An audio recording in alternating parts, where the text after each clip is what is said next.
오늘은 본문 마가복음 9장 14절로 29절 말씀을 가지고 할 수 있거든이 무슨 말이냐 라는 제목으로 하나님의 말씀을 상고해 보겠습니다. 하나님의 말씀을 먼저 봉독해 드리겠습니다. 이에 그들이 제자들에게 와서 보니 큰 무리가 그들을 둘러싸고 서기관들이 그들과 더불어 변론하고 있더라. 온 무리가 곧 예수를 보고 매우 놀라며 달려와 문안하거늘 예수께서 물으시되 너희가 무엇을 그들과 변론하느냐. 무리 중의 하나가 대답하되 선생님, 말 못하게 귀신 들린 내 아들을 선생님께 데려왔나이다. 귀신이 어디서든지 그를 잡으면 거꾸러져 거품을 흘리며 이를 갈며 그리고 파리해지는지라. 내가 선생님의 제자들에게 내쫓아달라 하였으나 그들이 능히 하지 못하더이다. 대답하여 이르시되 믿음이 없는 세대여, 내가 얼마나 너희와 함께 있으며 얼마나 너희에게 참으리요. 그를 내게로 데려오라 하시매 이에 데리고 오니 귀신이 예수를 보고 곧 그 아이로 심히 경련을 일으키게 하는지라. 그가 땅에 엎드러져 구르며 거품을 흘리더라.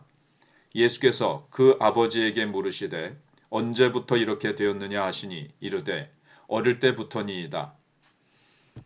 귀신이 그를 죽이려고 불과 물에 자주 던졌나이다. 그러나 무엇을 하실 수 있거든 우리를 불쌍히 여기사 도와 주옵소서. 예수께서 이르시되 할 수 있거든이 무슨 말이냐.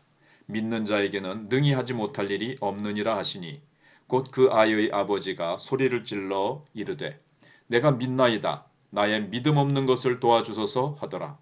예수께서 무리가 달려와 모이는 것을 보시고 그 더러운 귀신을 꾸짖어 이르시되 말 못하고 못 듣는 귀신아, 내가 네게 명하노니 그 아이에게서 나오고 다시 들어가지 말라 하시매 귀신이 소리 지르며 아이로 심히 경련을 일으키게 하고 나가니 그 아이가 죽은 것 같이 되어 많은 사람이 말하기를 죽었다 하나 예수께서 그 손을 잡아 일으키시니 이에 일어서니라.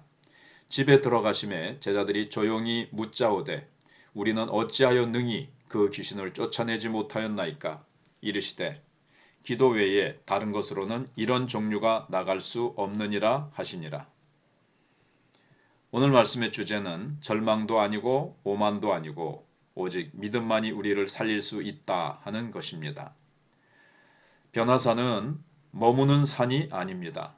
오늘 본문은 예수님과 세 제자들이 자신들을 기다리는 9 제자들에게 내려가서 그동안 산 아래에서 벌어진 일들을 듣는 것으로 이야기가 시작됩니다.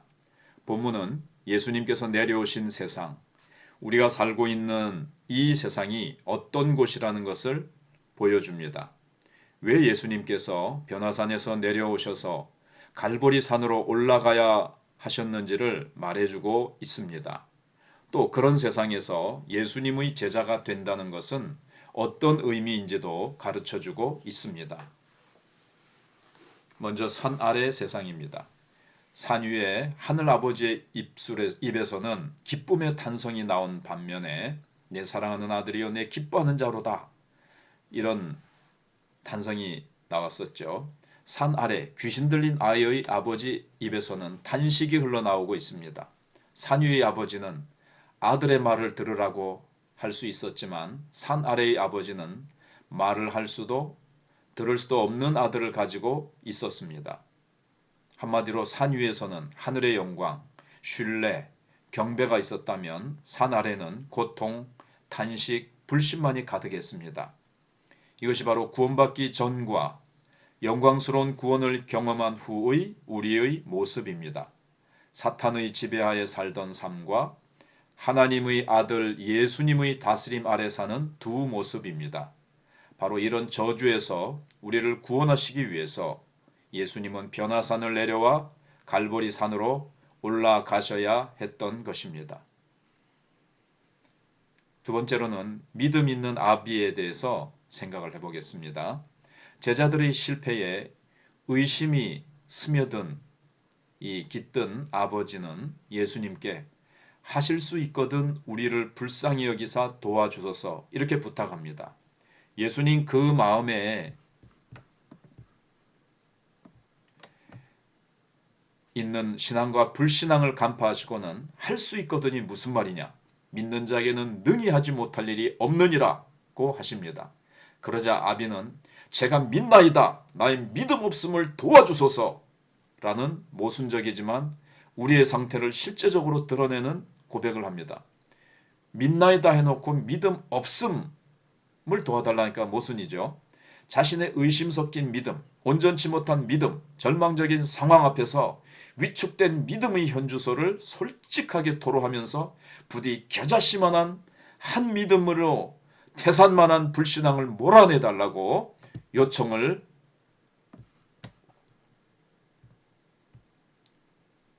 한 것입니다. 믿음 없음의 고백과 도움의 강구가 그의 참다운 믿음을 도리어 반증해 주었습니다. 없으면서도 있는 척하면서 계속 그렇게 밀어붙인 것이 아니라 내가 믿고 싶습니다. 그런데 제가 믿음이 없습니다. 저의 믿음 없음을 도와주시옵소서 라는 주님께 매달리는 이 믿음, 그 참다운 믿음을 얘기하는 것으로 보입니다. 마지막으로 믿음 없는 제자의 모습입니다. 제자들은 전에는 귀신을 쫓아내는데 성공했지만 이번에는 실패했습니다. 예수님은 그들을 향해 믿음이 없는 세대라고 책망하십니다. 왜 자신들이 귀신을 쫓아내지 못했는지를 묻자 기도 외에 다른 것으로는 이런 종류가 나갈 수 없느니라고 대답하십니다. 기도하지 않은 것이 아니라 믿음 없는 기도를 드렸던 것입니다. 그들이 믿은 것은 하나님의 능력이 아니라 성공 방정식이었을지 모릅니다. 예수 이름으로 나가라. 예수 이름으로 나갈지어다. 그렇게만 외친다고 해서 나가는 것이 아니죠. 아비가 제자들의 실패 때문에 믿음이 희미해졌다면 제자들은 과거의 성공에 취하여 믿음을 발휘하지 못한 것입니다. 예수 이름으로 이 귀신은 떠나가라. 그러면 나갔는데 지금 왜 안 나가지? 이렇게 될 수 있었겠죠. 성도 여러분, 주님은 우리 눈에 보이지 않지만 지금도 성령을 통해 우리와 함께 하십니다. 예수님은 여전히 귀신이 다스리는 고난의 세상에 사는 우리에게 겨자씨만한 믿음을 요구하십니다. 기도하라고 하십니다. 나에 대해서는 철저하게 절망하고 하나님께 대해서는 철저하게 의지하라는 것입니다. 제자들처럼 예수님의 이름으로 사니까 당연히 그것을 신앙이라고 생각하지는 않는지, 예수님의 이름을 부적처럼 요수처럼 또는 주문처럼 그렇게 한다고 해서 되는 것이 아니죠. 참된 믿음을 가지고 예수님의 이름을 외칠 때 그 이름의 권세와 능력이 나타나게 될 것입니다. 우리는 아버지처럼 불쌍히 여겨달라는 간절함이 있으니 당연히 신앙일 것이라고 생각하지는 않는지 우리 자신을 돌아보기를 바랍니다.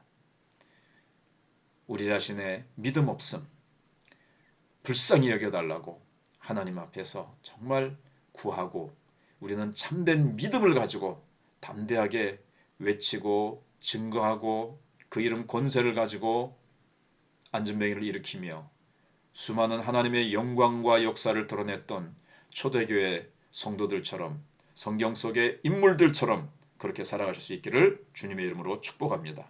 기도하겠습니다. 하나님 아버지, 산 위에 영광이 있고 산 아래에는 비참함과 탄식과 눈물과 고통과 사단에게 사로잡혀 탄식하는 그런 고통의 세계가 있었습니다. 하나님, 우리가 사는 세상이 그렇습니다. 우리가 전에는 그런 사단의 어둠 속 아래서 방황하며 고통하던 시대가 있었습니다. 그러나 이제는 그리스도 안에서 영광스러운 삶을 알게 되었고 그 영광스러운 하나님의 역사하심과 예수 이름의 권세를 가지고 힘있게 담대하게 나아갈 수 있는 은혜를 주시니 감사합니다. 하나님 아버지, 저희들의 믿음을 돌아보게 해주시옵소서. 참된 믿음을 소유하고 있는지, 하나님 정말 우리의 기도와 사역이 모양만 갖추고 있지 진정한 능력은 상실한 그러한 믿음은 아닌지 우리의 봉사는 아닌지 돌아보게 해 주시옵소서. 정말 귀신이 쫓겨나가고 흑암의 권세를 물리칠 수 있는 담대함과 은혜와 권능이 충만한 믿음으로 살아갈 수 있도록 하나님 도와주시옵소서. 감사드리오며 예수님 이름으로 기도하옵나이다. 아멘.